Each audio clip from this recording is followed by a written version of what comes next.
Hello everybody, my name is Pixie People here, and that's it, so let's get right into the what if. Last we left off, Deku had won the USJ, well, won the sports festival, pretty easily actually, by just exhausting his opponent. And now, he's going into his first internship. He will choose, um, who? Who will he choose?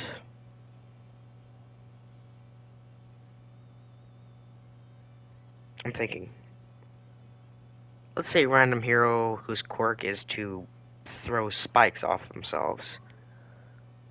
I think there was a this is a new character. Her name is Spike Lady, and she is now in the story, and she was now in the Spain arc. So that's why she's there. Reason Deku wants to learn from her is because she had to fight a whole lot of people who could use teleportation quirks. And the reason she kept winning is because she kept using her spikes to shoot her. Well, she shot her spikes into the portals when they tried to use them and stab them. So Deku wants to know how to counter her.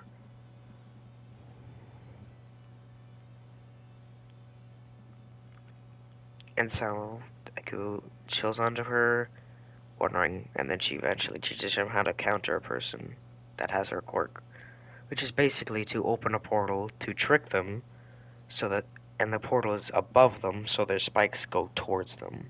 That's the way to beat her. So Deku thanks her, and he still works under her.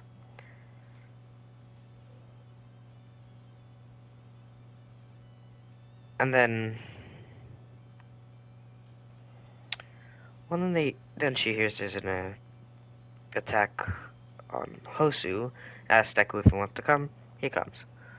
And then Deku just immediately teleports Nomu onto another one, which kills both of them actually, because one had a explosive quirk that exploded his body, and the other one had a quirk that merged stuff with other stuff. So they kind of merged each other, and that kind of killed themselves.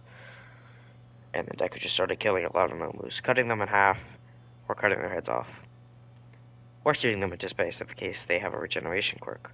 Even if it's low, he'll still use space.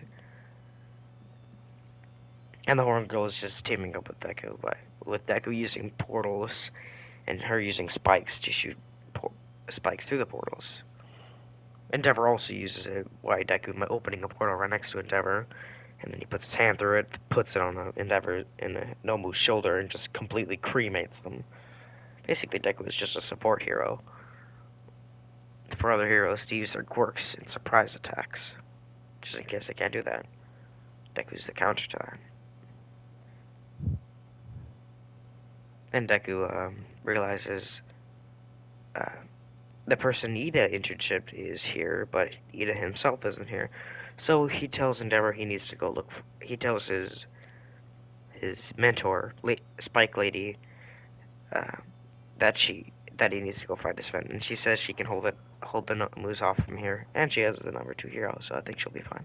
She thinks she'll be fine, and then Deku just leaves, eventually finding Ida in the alley. Then Deku makes a tiny portal that, when Stain shoves his blade down, it goes into the portal, actually stabbing into Stain's rib. Hurts a bit, but he pulls it out of the portal and just burns his skin to close the wound. Then he tries to strike at Ida again, but Deku shows up through a portal and drop kicks Ida. Basically, think like Dying Light. Actually, in the Dead Island 2 game, see reference to something that is new, basically like that. So eventually, Ida yells that he shouldn't be here, but Deku just says, "You shouldn't be here either." So we're both in the wrong. Anyways, contact Todoroki. That will contact Endeavor in the same. So after Ida can walk again, he communicates to Ida that their location, where they are, and who they're fighting. So Todoroki says that he's gonna go help his friends Well, Endeavor is about to ask what friends, and then he just already showed us already gone. But Endeavor has to chase after the bird Nomu, so he chases after the bird Nomu. Basically, Deku is just saving Ida from getting stabbed or getting his blood licked. So one time he even took Endeavor Stain's blade and threw it out of the alley, which actually helped them a lot by showing that they were. So Todoroki slides on in and ices him, but Stain dodges it and actually runs out of the alley for like 2 seconds to grab his blade back and sprint back in. Then he cuts Deku on the rib, which Ida already knows that's a bad sign because that's the whole reason Ida was wanting. So he flies on in there and breaks Stain's arm before he can lick Deku's blood. Then Ida destroys the blade instead of kicking it away. He destroys it completely. So Ida, Stain grabs a knife, stabbing Ida in the rib, which hurts a lot and gets him down for a sec. And then Stain takes the advantage and licks Ida's blood, which gets him knocked straight out, not out, but down. So, so Deku and Todoroki jump him with ice portals and fire portals. Stain doesn't know which one to do. Because fire portals, he has to punch Todoroki through the portal. Ice, uh, ice ones, he has to dodge. It's hard for him to realize which one's which, so he keeps getting freezer burned. But sometimes he counters Todoroki. Deku, Stan has to work so much harder than everyone else. Eventually, he gets Todoroki down, which is just Deku left, after cutting him and taking the blood through the portal. That was the only disadvantage that thing would have. Now it's Deku versus Stain with two tiny katanas. Knives. So, the battle begins with Deku opening a portal and kicking Stain in the knee, almost breaking it, but it's fine. Then Stain kicks Deku through the portal, kicking Deku's foot and making him do a backflip. But Deku opens a portal under Stain, then he slides, then he jumps up towards Stain, hits him with a Shoryuken, spinning exactly like that. What Frieza just did, the spin. And then he lands, then Deku is already on him, makes a portal through Stain's block, and punches Stain. Then he pulls his punch back. Then Stain tries to block another punch, uppercut. But Deku does another portal, which gets the Shoryuken. Then he expands the portal to shoot straight through the portal, grabbing Stain, throwing him through the portal. Then Stain goes through the bottom portal, hitting the concrete. Then Deku comes right back in, hits him with a neck freaking kick, basically making Stain go unconscious. Quote unquote unconscious. He's actually still conscious. He just decides to sit for a sec. And then Deku goes to the portal entirely, closes both portals, and then waits for Ida and Todoroki to get up while having Stain head through a portal. Just in case he gets up, he'll cut his head off. Bit cruel, but he thinks he knows if he gets up again, he'll kill us. So he's gonna kill him first. So Ida and Todoroki eventually get up, and then they chain up Stain with chains. And if you're wondering about Native, he's dead. Yeah, he died. So Deku and picks him up and takes him outside the portal. Then Deku gets grabbed by the bird Nomu, so then Stain busts out and saves Deku. Yes, he still thinks Deku is a hero. Nothing really changes about Deku's personality, he's just has a different quirk. The reason he sees him as a hero is because he was going to sacrifice his own life for his friends, even if his friends weren't real heroes. He is a hero. So then Stain hits him with everyone with Conqueror's Hockey, and then he goes unconscious. That's the end of the Stain arc. How are we doing on time? We're doing great. Anyways, let's move on to the Overhaul arc. I think that's it. Yeah, the next is the overhaul arc. So Mirio and Nezure and Tak Tak Takamichi. Instead of Takamichi, that's a different character. Takuma Ta, Takuma Sun Eater. It's Sun Eater. If you're wondering, it's Sun Eater. Yeah. So they show up, interrogate Class 1A, then Mirio asks for them to fight, and they seem pretty excited for it. So they'll go into suits and ready to fight Mirio.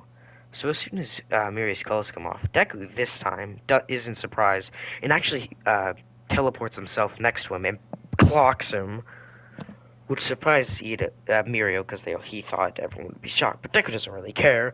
He wants to fight. If he wants to fight, they're fighting. He doesn't care about his clothing. Then, then Mirio counters and punches Deku in the stomach. But then Deku takes the punch, then tries to punch Mirio again. But Mirio blocks this, or so he thinks. Deku does a portal punch again by, shooting a portal through him and punching Mirio. Basically, Mirio and Deku are just scrapping. Mirio is getting some powerful punches off, but Deku is also getting some punches off and dodging them and teleporting some Mirio punches away, and kicks and shurikens. And one time, Mirio went for a shuriken, and Deku used a portal to teleport him all the way into the sky, which made all the users that are far distance shoot their quirks up. Mirio obviously intangibility through them, and so he lands a bit tired from getting some of the brunt of those attacks. That is until Todoroki and Bakugo show up to help Deku. It's not going so well for Deku or Bakugo. Just, I think, it's just a thought. I think they get their hero lesson before this. Really, what changes though? Deku still wins. It's not that. I don't need. Let's just cover it 2 seconds. Deku never got hit by the ball because he used his teleportation quirk to touch everyone, so he already won. So he wins. That's it. Then Deku. Let's get back to the original story. After Mirio is a bit tired, Deku shows up uh, after Baku and Todoroki, but Todoroki and Baku are down. Every class 1A student is down except Deku. Obviously his clothes is busted up, but he's okay. While Mirio is butt-ass naked and has been hit in the balls multiple times today. Or he's been love-tapped in there. Yeah, Deku went for it. Yeah, in an earlier scene, Deku punched a portal, but instead of hitting Mirio in the face, he hit him in the balls, which hurt a lot. But Mirio didn't stay down for long. So Deku and Mirio just stare down. They both know they only got one attack left in them. So Mirio then jumps from a high place off the wall, then starts sailing like a dolphin. Then he goes really far underground, jumps into the sky this time, and goes for a drop kick. But Deku, instead of going for a portal, because this time he knows Mirio is gonna take it as his advantage. Because if he makes a portal, Mirio's just gonna do a backflip under it and sweep him. So Deku instead makes a portal under himself, which makes Mirio land on the ground instead of teleport through it, which makes Deku grab him by the waist and freaking suplex him, knocking Mirio out, which makes Deku win. But Deku is stuck in the position in the suplex position. So Mirio's out cold while Deku is also out cold, but he's stuck in place. They legit can't get Mirio outside off. Well, they don't want to touch a naked miner, so they ask his friends to help. So they pull Mirio outside of Deku's grip, and then then Deku wakes back up, with Mirio also waking back up and putting his clothes back on. Obviously, Class 1A is already awake, but they had to take a bit to get Mirio and Deku because Nezure and Sun Eater were out doing other things while Miria was fighting Class 1A. So it took them a bit to get there. Class 1A was already escorted out while Deku was in a suplex position. But while Mirio is getting dressed up again, he asked Deku if he would like to join, come with him to his agency sometime, which Deku agrees to. And he'll ask what agency he's from, and Mirio says, from Sir Eyes. And then Deku says he'll come by sometime. A couple days later, Deku decides to hop by. So Mirio asks if he's here to join. Deku says, sure. And Mirio explains how you get in. So Deku walks in to Tsunai's room. Tsunade asks if he wants to join his agency, and Deku says yes. So Tsunade tells him to take this staple from him.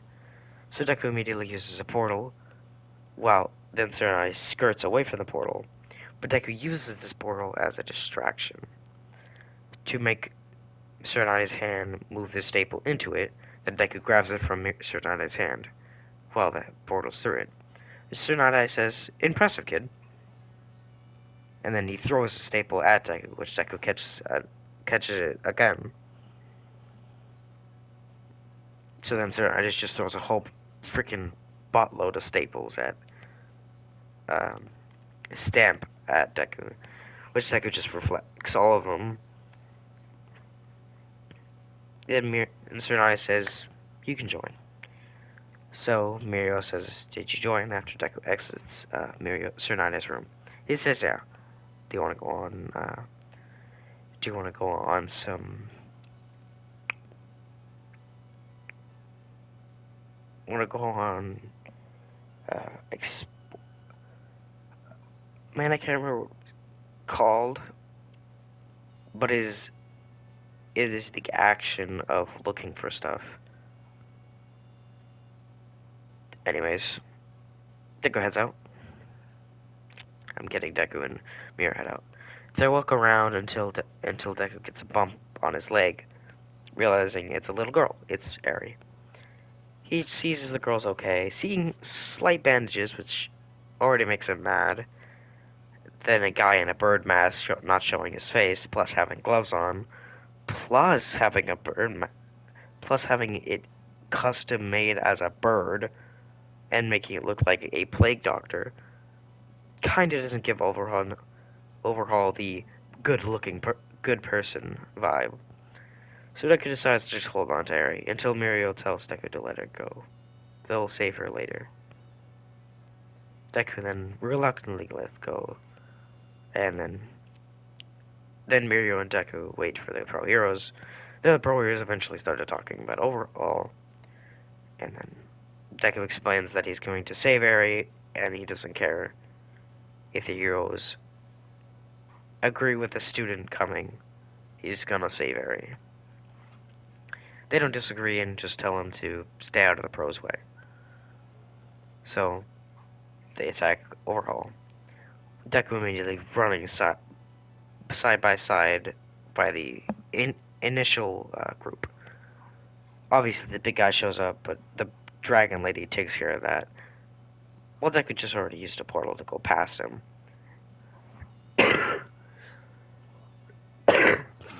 Sorry about that. But, Deku sprints. Eventually, he almost gets stopped by a wall, but Deku phases through the wall into the big room. Didn't even mean to do that on purpose, but no one's there yet, so he just has to wait. He knows someone's coming eventually. Then Overhaul and Mario bust through the wall, and then they start fighting for a bit. But before that quirkless spark can hit Mirio, Deku saves that and makes the quirkless bullet hit the guy who shot it, which I don't think he had a quirk, but anyways, it hurt. It's like a needle to the chest. It hurts a lot. So Overhaul, mad about his boyfriend getting hurt, he sprints over to him and kills him. and then he wears, he puts on the skin and then starts fighting Mirio and Deku at the same time. Obviously, him being on the losing end because Deku could just teleport Mirio to Overhaul in a split second.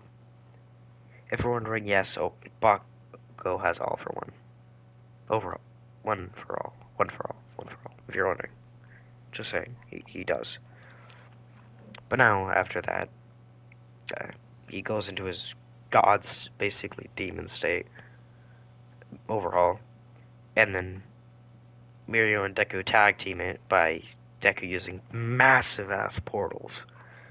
Like, it's taking a lot out of him. And then cutting those limbs off. Then Mirio phasing them to the ground. Into the ground. So, uh, they're stuck in the ground. Then they just keep repeating this process until Overhaul is just a tiny mecha suit. Eventually, they get him outside the suit. If you're wondering where Eri is, she's on Mirio's back.